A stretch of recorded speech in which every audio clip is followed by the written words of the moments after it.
마태복음 18장 21에서 35절 말씀입니다. 그때에 베드로가 나와 이르되 주여, 형제가 내게 죄를 범하면 몇 번이나 용서하여 주리이까? 7번까지 하오리이까? 예수께서 이르시되 내게 이르노니 7번뿐 아니라 7번을 70번까지라도 할지니라.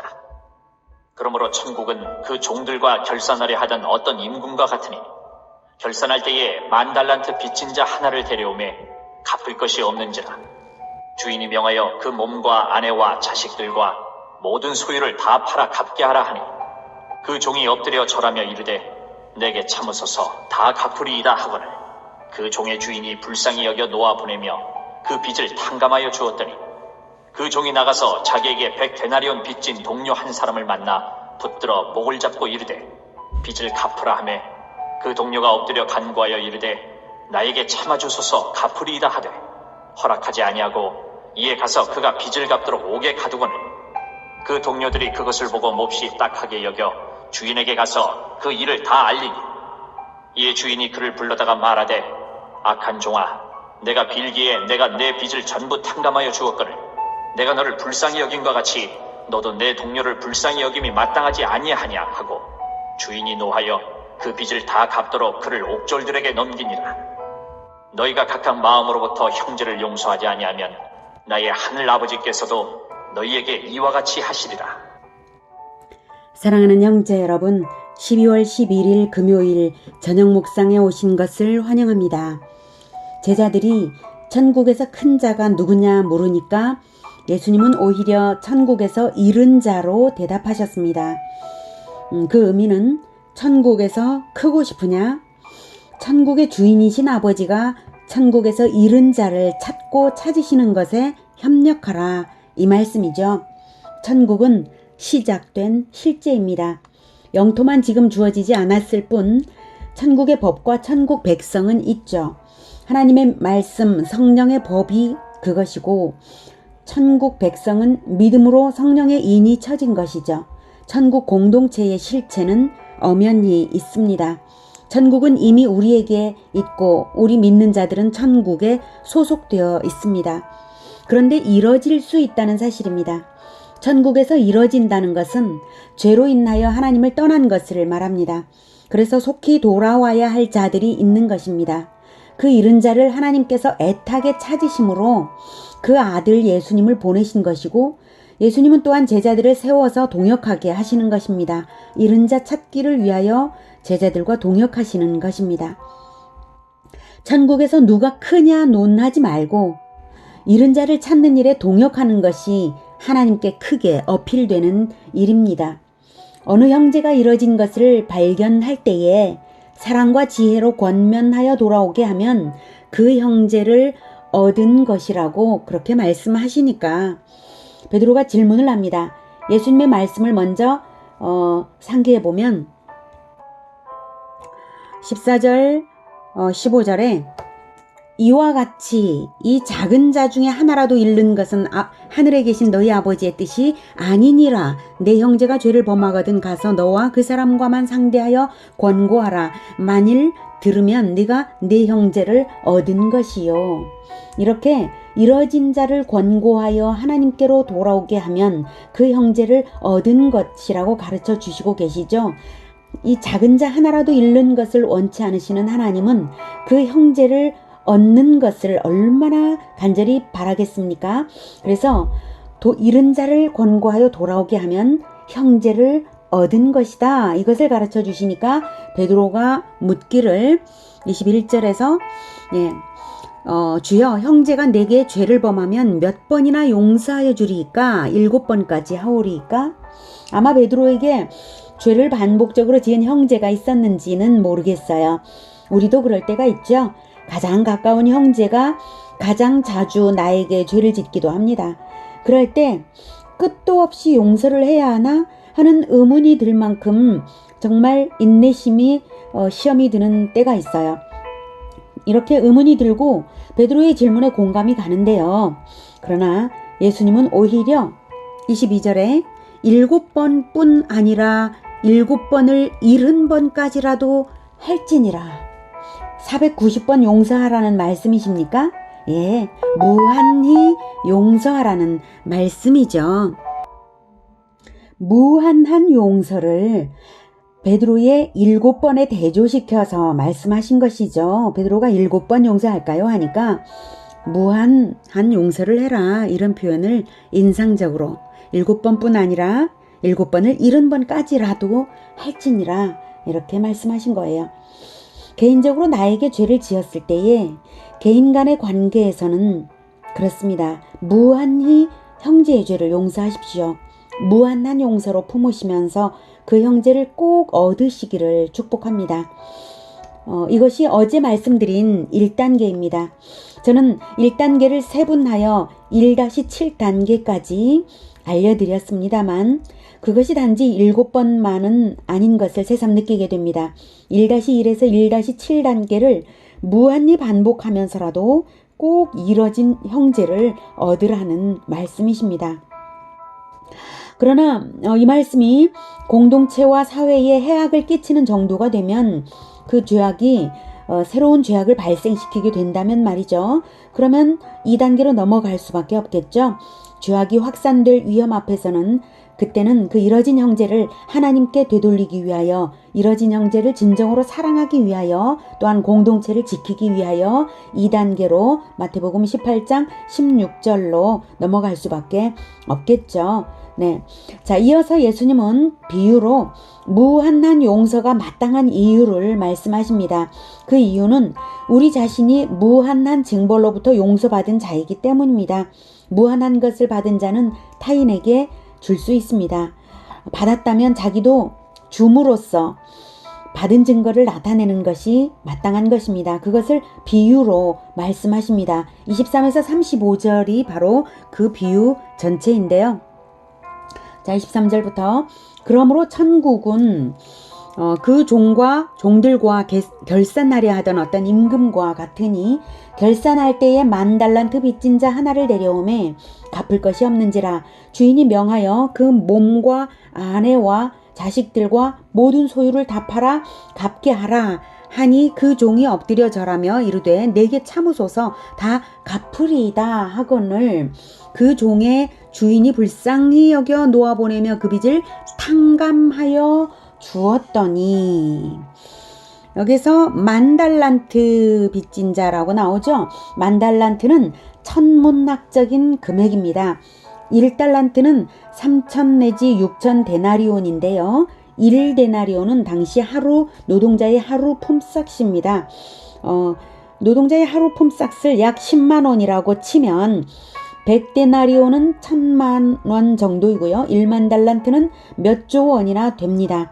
금액이 너무 크니까 감이 잘 안 잡히시죠. 그래서 저는 10,000달란트를 1조 원이라고 해서 말해 볼게요. 그리고 이 빚진 종을 놀부라고 해 볼게요. 자, 1조 원이라는 금액으로 예수님이 비유하시는 이유가 무엇일까요? 그리고 그 주인, 즉 결산하려 하는 천국의 임금은 놀부에게 어느 정도의 감액이 아니라 완전한 탕감을 왜 해주었을까요? 네, 무엇을 말씀하시는 것일까요? 자, 이 뜻은 1조 원 탕감받은 놀부와 같이 죄의 빚을 완전히 지불 처리하도록 은혜 받은 자가 바로 우리라는 말씀이십니다. 우리가 그렇게 완전히 죄의 빚을 탕감받은 자와 같다. 이것을 느끼도록 비유로 말씀하시는 것입니다. 하나님의 아들의 보혈로 말미암아 대가 지불 처리된 은혜 받은 자가 바로 나입니다. 놀부입니다. 그렇게 비싼 대가를 지불하셨기 때문에 나를 포기하지 않으시고 예수님이 7번씩 70번 이상 나를 인내하시며 기다리시는 중이십니다. 이 비유는 그런 마음을 제발 알아달라고 하시는 비유입니다. 자, 28절.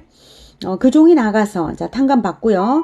탕감받은 그 종이 나가서 자기에게 100데나리온 빚진 동료 한 사람을 만나 붙들어 목을 잡고 이르되 빚을 갚으라 하매.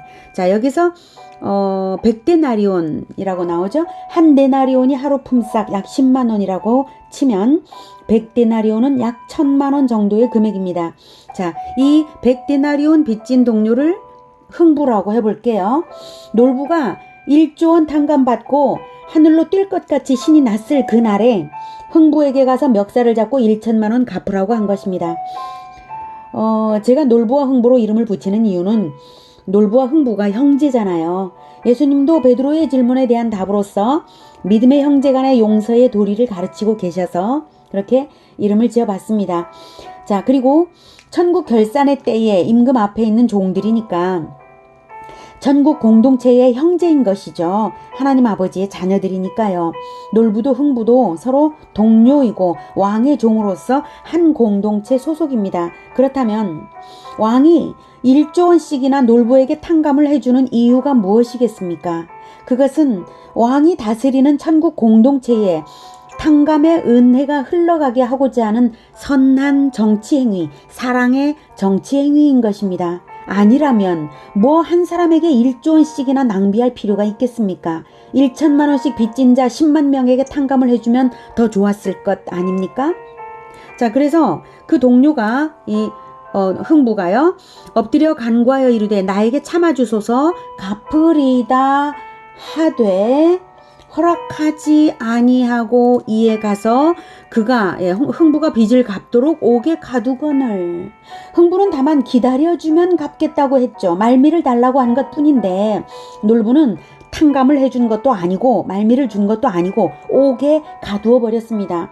왕이 놀부에게 행한 것은 놀라운 사랑인데 그 사랑은 그 나라 전체에 흘러가도록 하려는 왕의 의도인데 그게 어떻게 되었습니까? 놀부는 왕의 뜻을 완전히 묵살한 것이죠. 천국을 지옥으로 만드는 행위를 한 것입니다. 자, 그래서 31절부터 그 동료들이 그것을 보고 몹시 딱하게 여겨 주인에게 가서 그 일을 다 알리니 이에 주인이 그를 불러다가 말하되 악한 종아, 내가 빌기에 내가 네 빚을 전부 탕감하여 주었거늘 내가 너를 불쌍히 여긴 같이 너도 네 동료를 불쌍히 여김이 마땅하지 아니하냐 하고 주인이 노하여 그 빚을 다 갚도록 그를 옥졸들에게 넘기니라. 네. 왕의 분노는 너무나 당연한 것입니다. 흥부는 왕의 가족이기 때문입니다. 왕이 1조 원을 손해를 보면서도 탕감해 준 것은 놀부 한 사람만 위한 것이겠습니까? 대가족 공동체를 화평으로 다스리는 대가 지불이겠습니까? 당연히 그 후자죠. 공동체의 복지와 화평을 위한 정치요 대가 지불인 것이죠. 그러니 흥부를 위한 대가 지불이기도 합니다. 놀부를 탕감해 준 것은. 그런데 놀부는 은혜를 받기만 하고 자기 가족에게 은혜를 베풀지는 않은 것입니다. 그러니 1조 원 탕감받을 자격이 없다는 것이 증명된 것이고 놀부가 감옥에 가는 것은 마땅합니다. 어차피 1조 원 탕감 못 받았어도 감옥에 갈 사람이었으니까요. 너희가 35절 너희가 각각 마음으로부터 형제를 용서하지 아니하면 나의 하늘 아버지께서도 너희에게 이와 같이 하시리라. 아들의 생명으로 우리 죄의 대가를 지불하신 하나님이십니다. 우리가 받은 것은 1조 원 정도가 아니라 값으로 계산할 수 없는 은혜를 받은 것입니다. 우리가 받은 용서의 값은, 죄사함의 값은 지옥에서 천국만큼의 값인 것입니다. 우리가 살인, 강도, 강간 안 했다고 우리의 죄값이 작은 것이 아닙니다.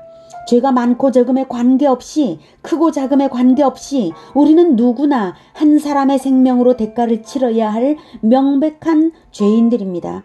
그런 우리의 죄를 무조건적으로 탕감해 주셨는데 그 감사가 나타나야 하지 않겠습니까? 그 감사가 형제의 죄에 대한 용서로 나타나지 않는다면 애초에 용서받을 필요가 없는 사람이었던 것이죠. 네.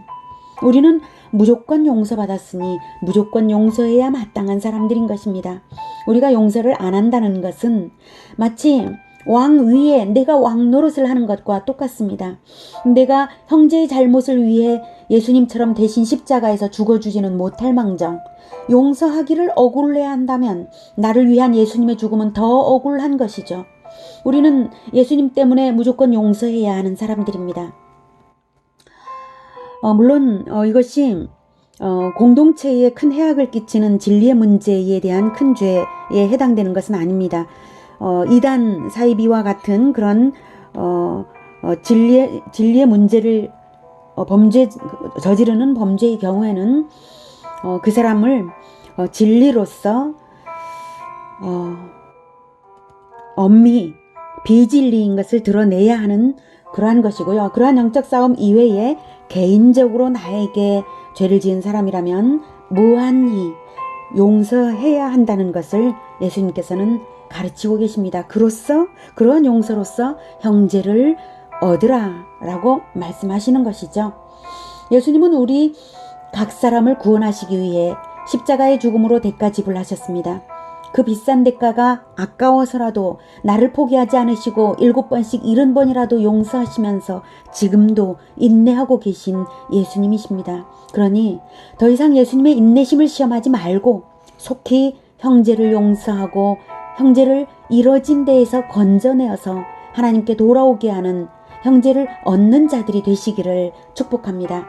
천국을 위하여 도전하고자 하신다면 예수님이 은근히 강조하시는 초점을 놓치지 마시기 바랍니다. 23절에 예수님께서 말씀하신 것이 무엇입니까? 천국은 그 종들과 결산하려 하던 어떤 임금과 같다라고 말씀하시죠. 무엇을 결산하시겠다는 말씀입니까? 본장의 초점이 잃은 자 찾기라는 점을 놓치지 마십시오. 마태복음 18장에서 예수님의 일관된 초점은 잃은 자 찾기, 즉 형제를 얻으라 입니다. 재림주로 오실 때 예수님께서 우리와 결산하실 것은 형제를 얼마나 얻었는가 하는 점입니다. 하나님이 우리에게 베풀어 주신 은혜 자원을 잘 사용하여서 형제를 얼마나 얻었는가, 이것을 결산하시겠다는 것입니다. 형제를 많이 얻는 자가 곧 천국에서 큰 자라는 암묵적인 대답을 주신 것입니다. 그러니 천국에서 큰 자가 분명히 있다면 지극히 겸손한 마음으로 지극히 사랑하면서 주님과 연합되어서 형제를 얻고자 이뤄진 영혼의 구원을 위하여 힘쓰는 자가 바로 천국에서 큰 자가 될 것입니다.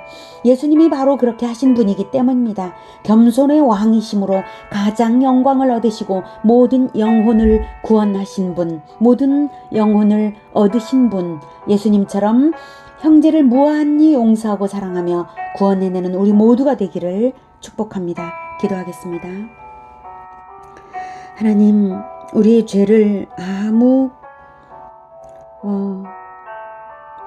우리에게 받는 대가 없이 오히려 하나님께서 하나님의 아들의 생명으로 대가 지불을 하시면서 처리하시면서 우리를 용서해 주신 것 너무나 감사합니다.